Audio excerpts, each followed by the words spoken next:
हाय अस्सलाम वालेकुम। मेरा नाम है इब्राहिम खिलजी।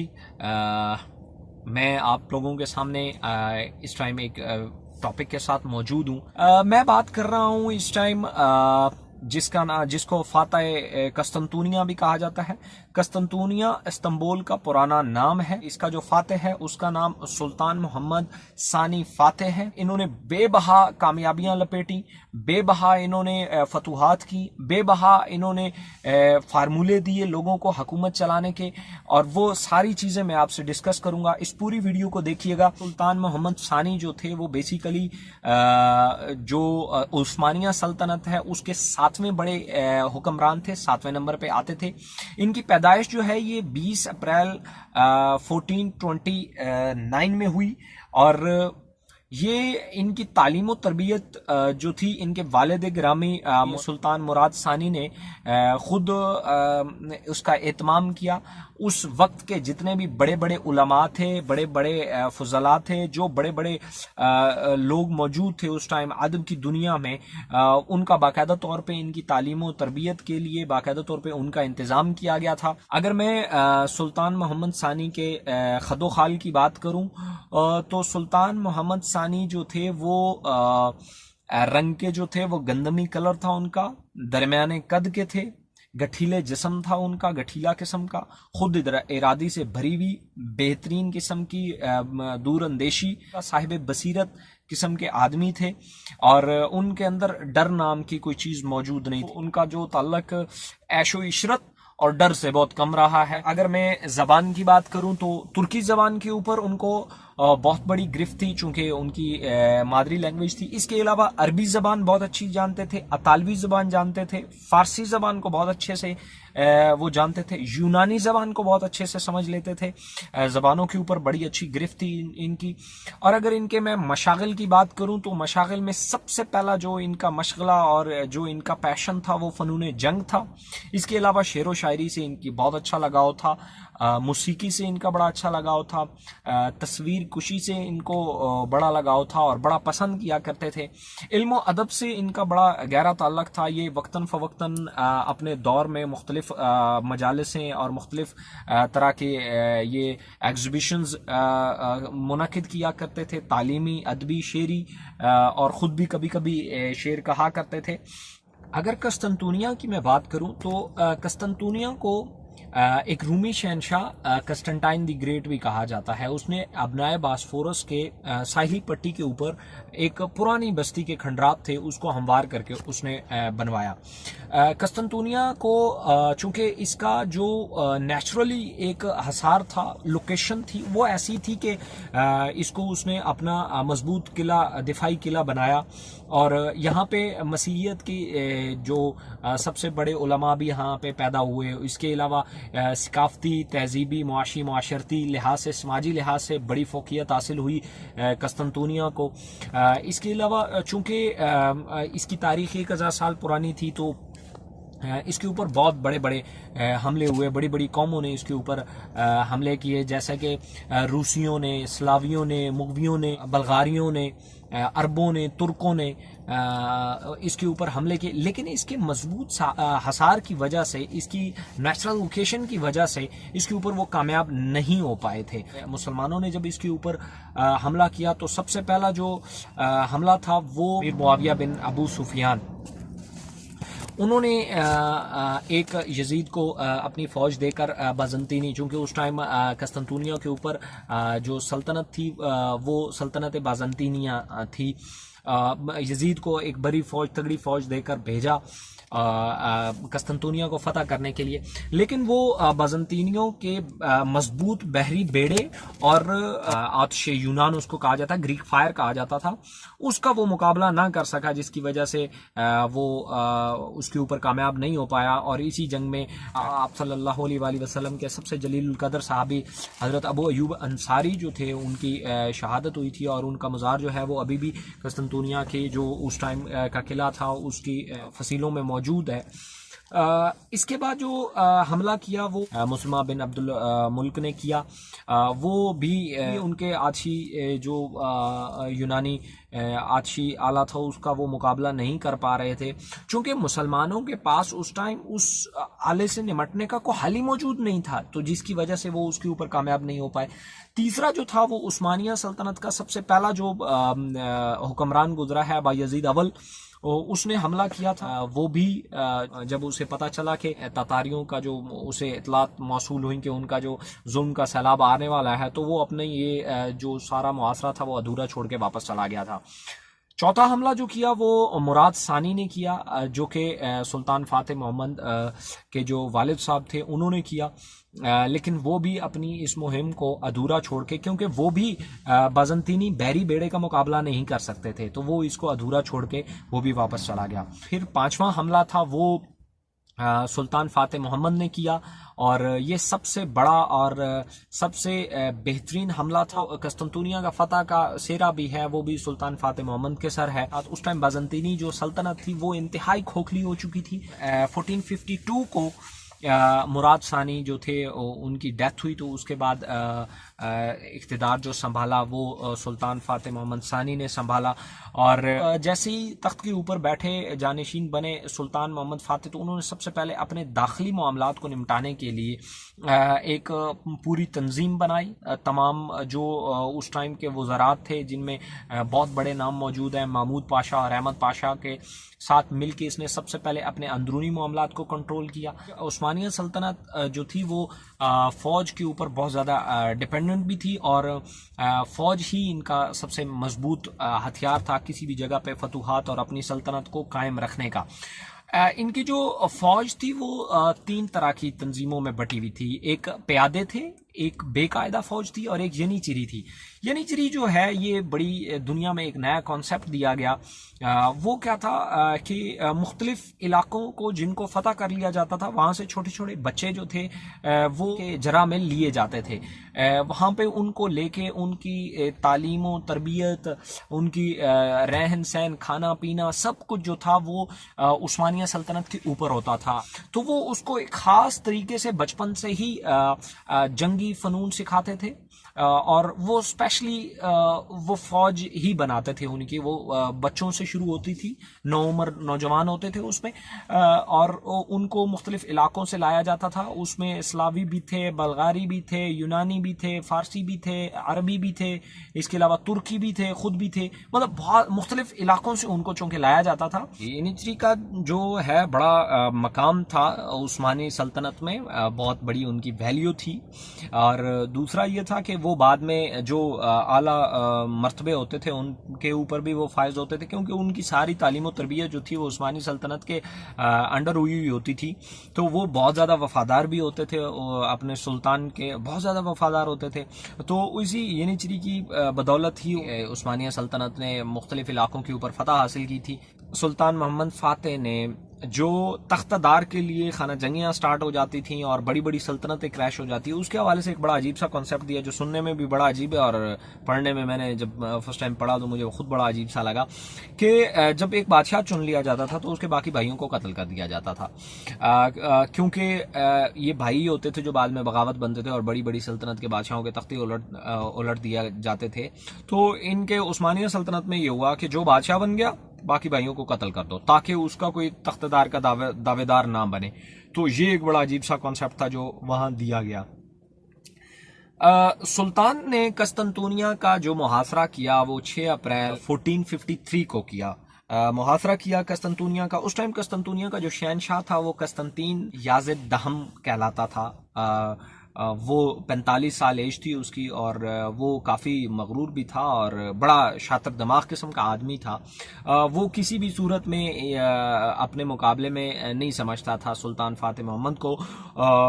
उसने काफ़ी दफ़ा धमकियों से भी काम लिया, और वो चूँकि अपने बैरी बेड़े जो उस टाइम शायद उसकी उतनी क़ुव्वत नहीं रही थी, उसके ऊपर बड़ा फ़ख्र महसूस करता था। सुल्तान फातिह ने 27 मई 1453 को एक लंबे मुहासरे के बाद, काफ़ी झड़पों के बाद कस्तंतुनिया को फतह किया, और 3 दिन के बाद उसने बाकायदा तौर पे वहाँ ऐलान कर दिया कि यहाँ मज़ीद कोई लूट मार नहीं होगी और मसीहत को बाकायदा तौर पे अमान व पनाह दी जाएगी, उनकी जाल माल की हिफाजत उस्मानिया सल्तनत की होगी। उस्मानिया सल्तनत में एक मज़ीद जो बेहतरीन कॉन्सेप्ट सुल्तान ने मुतारिफ कराया था वो ये था कि वो किसी भी इलाके को जब फतह करता था तो वहाँ पे इतने अच्छे काम करता था कि वहाँ के लोगों को अपना गर्विदा बना लेता था, लोग खुशी महसूस करते थे उस्मानिया सल्तनत का हिस्सा बन के। तो ये एक बड़ा अच्छा कॉन्सेप्ट था। सुल्तान ने वहाँ पे भी बड़े बड़े मदारिस बनवाए, बड़ी बड़ी मसाजिद बनवाई। सुल्तान ने अपने नाम से वहाँ एक बड़ी मस्जिद बनवाई थी जो आज भी शायद इस्तांबुल में मौजूद है। बहुत सारी मसाजिद मौजूद हैं। उसके अलावा उन्होंने हज़रत अबू अयूब अंसारी की जो नाम से एक वहाँ बड़ी मस्जिद बनवाई और वहाँ पे उनका मज़ार भी उन्होंने बनवाया काफ़ी अच्छा। कस्तंतुनिया को फतह किया गया तो उस टाइम जो सुल्तान था उसकी एज 30 ईयर थी और 30 साल की एज में इतनी बड़ी फतह जिसके ख्वाब उमवी खलीफा भी देख चुके थे और दमिश्क में अमीर मुआविया भी देख चुके थे।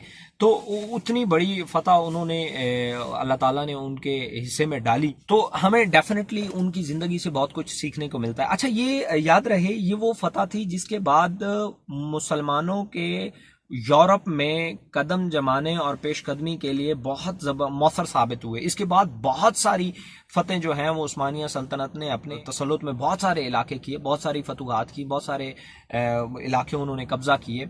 वीनस को, इटली को बड़ा टफ टाइम दिया उस्मानिया सल्तनत ने इस फतह के बाद, चूंकि ये मसीहियत का मेन मरकज था।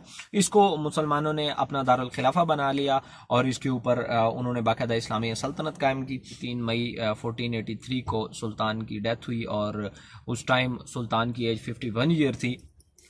इनकी ज़िंदगी में चंद मेन चीज़ें मैंने यहाँ पे अपने पास ये नोट्स भी बनाए हैं बाकायदा तौर पे, मैं आपसे शेयर करता हूँ जो मैंने इनकी ज़िंदगी से सीखा कि यार बहुत फैबुलस किस्म की इन्होंने जो चीज़ें इंट्रोड्यूस करवाई और जो इन्होंने लाइफ में सक्सेसफुल होने के जो तरीके बताए वो बड़े मज़े के थे।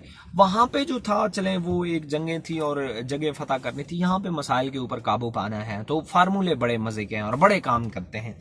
सबसे पहला, किसी भी बड़े मकसद को पाने के लिए आपके अंदर उसकी तड़प पुरजोर तरीके से होनी चाहिए। जो ये तड़प होती है किसी भी बड़े मकसद को अचीव करने के लिए, ये बड़ी जरूरी होती है। सुल्तान कहता है कि ये फिर आपसे वो सारे काम ये तड़प करवाती है जिसके लिए आप ज़हनी तौर पे तैयार भी नहीं होते। जैसे उन्होंने फ़नून जंग सीखी, जो चीज़ें ज़रूरी थी उन्होंने सीखी, ज़ुबानें सीखी, मुख्तलिफ चीज़ें उन्होंने की, क्योंकि उन्हें किसी भी तरीके से अपने इस मकसद को पाया तकमील तक पहुँचाना था। दूसरी बात, रोब और दबदबा। वो कहते थे कि रोब और दबदबा अपने इर्द गिर्द के लोगों में और मुख्तलिफ लोगों के ऊपर पैदा करने के लिए आपको एक तो तन्हाई पसंद होना चाहिए और दूसरा अकेले में खुश होना सीखना पड़ेगा। ये बड़ा ज़रूरी है और ये बड़ा मज़े का पॉइंट है, मुझे बड़ा अच्छा लगा कि अगर कोई बंदा अकेले में खुश रहना सीख सकता है तो वो मतलब मेल जोल में तो सबके साथ खुश रह सकता है ना। अकेले में खुश रहना सबसे बड़ा मुश्किल काम होता है, सबसे मुश्किल काम होता है, क्योंकि हम बाज़ औक़ात हमारे अंदर एक खौफ भी यही पाया जाता है कि हम अकेले हो गए तो हम क्या करेंगे। तो अकेले तन्हाई के साथ जो जीना है, अगर ये स्किल्स बंदा अडॉप्ट कर ले तो बहुत सारे जो खौफ होते हैं वो इंसानी ज़िंदगी से ख़त्म हो जाते हैं। इसके अलावा वो कहते हैं किसी भी बड़े मकसद को पाने के लिए आपको उन तमाम अजीज चीजों की कुर्बानी देनी पड़ेगी जो आपके मकसद की कामयाबी में रुकावटें बन सकती हैं। बड़ा मजे का पॉइंट है वो क्या, आपको उन तमाम अच्छी चीजों की, उन तमाम पसंदीदा चीजों की जो आपको बहुत पसंद है, उनकी कुर्बानी देनी पड़ेगी अगर वो आपके मकसद के राह में रुकावट बन रही हैं तो। बड़ा मजे का पॉइंट है।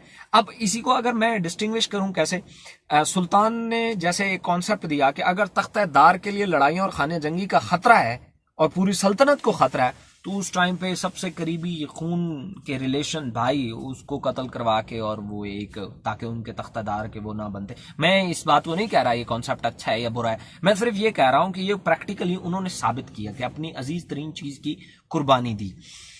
किसी भी बड़े मकसद को पाने के लिए आपको दूर अंदेशी से काम लेना पड़ता है। ये बड़ा मजे का पॉइंट है, मुझे खासतौर पर खुद बड़ा अच्छा लगा कि शॉर्ट टर्म का तो खातर में लाना ही नहीं है, लॉन्ग टर्म को देखना है। लॉन्ग टर्म को उन्होंने क्या किया, देखें पूरी एक सल्तनत को चलाने के लिए, जिस तरह यनिचरी का जो वो उनकी स्पेशल फौज थी, उसका कितना अच्छा कॉन्सेप्ट है कि मतलब बचपन से ही उन्होंने कुछ लड़के उठाए, उनको ट्रेंड करना, करते करते करते और अपने सबसे ज्यादा गहरे वफादार बना दिए और सबसे स्ट्रांग फौज बना दी, जिन्होंने बड़ी बड़ी फतूहात की और उस्मानिया सल्तनत में बहुत बड़ा नाम बनाया। ये उनका एक बड़ा अच्छा कॉन्सेप्ट है कि बचपन से ही, शुरू से ही, मतलब आपके अंदर एक बहुत बड़ा ख्वाब है, जिसको बहुत बड़ा मकसद है, जिसको पूरा करना है, तो कल से नहीं, परसों से नहीं, आज से ही उसको थोड़ी थोड़ी प्रैक्टिस करनी है। आप शायद समझ रहे होंगे कि यार मेरी आज की इस छोटी सी मेहनत से क्या फर्क पड़ रहा है। भाई आप इस छोटी सी फर्क को, इस छोटे से काम को, इस छोटे से अमल को जो आप अपने मकसद की तकमील के लिए आज कर रहे हैं, यह आने वाले टाइम में आपके लिए बहुत मुफीद साबित होने वाला है। आपको किसी भी बड़े मकसद को पाने के लिए आपको एक इंतहाई काबिल टीम चाहिए। अकेले कोई कामयाबी नहीं की जा सकती। वो खुद कहते थे कि अकेला मैं जितनी भी फनून जंग में महारत रखता, मैं कभी कस्तुनतुनिया को फतह नहीं कर सकता।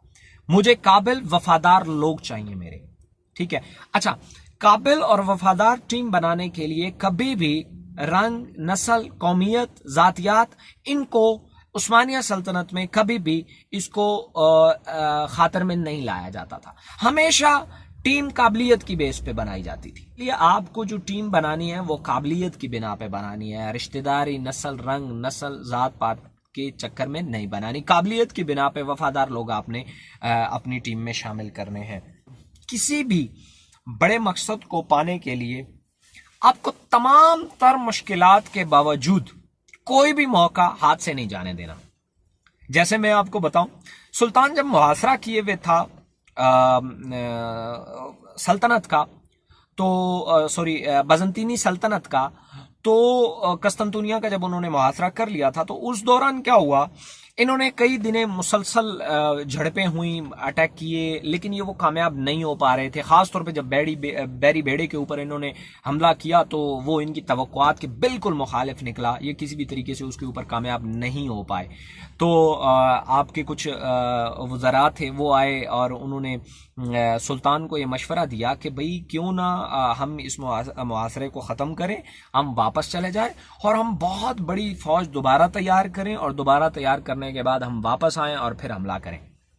याद रहे, ये वो टाइम था जब बाज़ंतीनियों की फ्रांस ने, वेनिस ने, तमाम यूरोपियन जितनी भी बड़ी ताकतें थी, इन्होंने बाज़ंतीनी, कस्तंतुनिया जो मसीहत का उस टाइम का सबसे बड़ा मरकज था, उनका किसी भी तरीके से हेल्प करने से इनकार कर दिया था। ये उस टाइम उन्होंने मदद से माजरत कर ली थी। ये वो मौका था जब बाज़ंतीनी सल्तनत इंतहाई कमजोर भी हो चुकी थी। ये वो मौका था जिसके ऊपर कोई प्लानिंग नहीं मौजूद थी। अचानक ये पूरा मतलब उस्मानी जो तुर्की लश्कर था, ये उनकी फसीलों के सामने नमूदार हुआ था। तो सुल्तान ने बड़े गौर व गौर से देखा, उसने ये चीज़ें मेंशन की, यही चीज़ें उसने काउंट कराई कि भाई आज हो सकता है अगर हम चले जाएं और उसके बाद वो गठजोड़ हो जाए उनका मतलब उन बड़ी ताकतों के साथ, तो फिर इसके ऊपर काबू पाना बहुत मुश्किल हो जाएगा। नो डाउट अभी हम कामयाब नहीं हो पाए हैं मुख्तलिफ झड़पों के दरमियान में, तो लेकिन अभी ये वो बेहतरीन मौका है जिसमें हम कस्तंतुनिया को फतह कर सकते हैं, क्योंकि इस टाइम पे बाज़ंतीनी सल्तनत सबसे ज्यादा कमजोर पोजीशनों के ऊपर खड़ी हुई है। खैर, वो 27 मई का वो दिन आया जब उन्होंने कस्तंतुनिया फतह कर लिया, वो दिन था और उन्होंने फतह कर लिया। खैर, उन्होंने एक बड़ा अच्छा कॉन्सेप्ट दिया कि वक्ती तौर पे जितनी भी मुश्किलात हैं, जो मौका सामने आया हुआ है उसको कभी नहीं जाने देना, उन सब मुश्किलात के बावजूद। इसके अलावा जो आखिरी पॉइंट जो मुझे मिला, किसी भी बड़े मकसद को अचीव करने के लिए प्लानिंग बड़ी इंपॉर्टेंट है। अब चाहे तो वो जंग हो, चाहे वो आपकी कोई बिजनेस को मीटिंग हो, कोई वटएवर कुछ भी हो, आपको किसी भी सूरत में लाइफ में कोई भी बड़ा मकसद अचीव करना हो, कोई भी कहीं पे भी किसी भी पोजीशन में पहुंचना हो, आपके पास पूरा रोड मैप होना चाहिए। कब करना है, कहां करना है, कैसे करना है, ये सारे सवालात के आपके पास रिटर्न में जवाब होने चाहिए। इसको कहा जाता है प्लानिंग। सुल्तान जब फतह कस्तंतुनिया के ऊपर हमला करने लगा, पूरा 1 साल पहले उसने वो तैयारियां शुरू कर दी थी। फतह करने के लिए। उसमें क्या था, वो अपने इलाके के इर्द गिर्द के वो इलाके को फतह करना ताकि बाद में उनके लिए रुकावट ना बने, और अपना अंदरूनी खाना जंगियों के मामलों को सॉर्ट आउट करना। इसके अलावा एक बहुत बड़ी फौज तैयार करना, असले की फैक्ट्रियां लगाना, सब कुछ करना। उन्होंने पहले एक साल पहले से ही ये सारी प्लानिंग करना शुरू कर दी थी, और फिर जब हमला किया तो वो उसको फतह कर लिया। तो आप लोगों के लिए भी, मेरे लिए भी, इन पुराने जितनी भी तारीखें हैं, मैं एक एक करके हर अशखास को स्टडी करके प्रॉपरली आप लोगों को बताता जाऊंगा, और इंशाल्लाह इससे जो भी हमारी लाइफ में अच्छा हो सकता है उसके हवाले से मैं पॉइंटेड नोट आउट करता जाऊंगा और आपको बताता जाऊंगा। मैं एक एक करके जितने भी तारीखी अशखास हैं उनको स्टडी कर रहा हूँ, उनकी लाइफ से जो फार्मूलेज निकल रहे हैं वो मैं सादा अल्फाज में आपको इंशाल्लाह समझाने की कोशिश किया करूंगा, और उनकी लाइफ में क्या क्या चीज़ें, क्या डिजास्टर्स हुए थे, वो सारे वाकयात भी मैं आपसे शेयर किया करूंगा। बस ये है कि आपने ये वीडियो अपने तक नहीं रखनी, अपने दोस्तों को भी साथ शेयर करती जाने। हो सकता है कोई पॉइंट हमें अच्छा ना लगता हो और कोई पॉइंट किसी की जिंदगी बना जाए। तो सुनने का बहुत शुक्रिया। अगर कोई इस वीडियो के हवाले से आपकी कोई सजेशन हो, आपके जहन में कोई ऐसा शख्स आता हो जिसके ऊपर, जिसको स्टडी करके मैं आपके लिए एक अच्छी सी वीडियो बनाऊं, तो आप लोग जरूर मेरे साथ शेयर करेंगे। नीचे कमेंट लाजमी कीजिएगा, लाइक भी कीजिएगा ताकि मेरी भी हौसला अफजाई होती रहे। Thank you so much.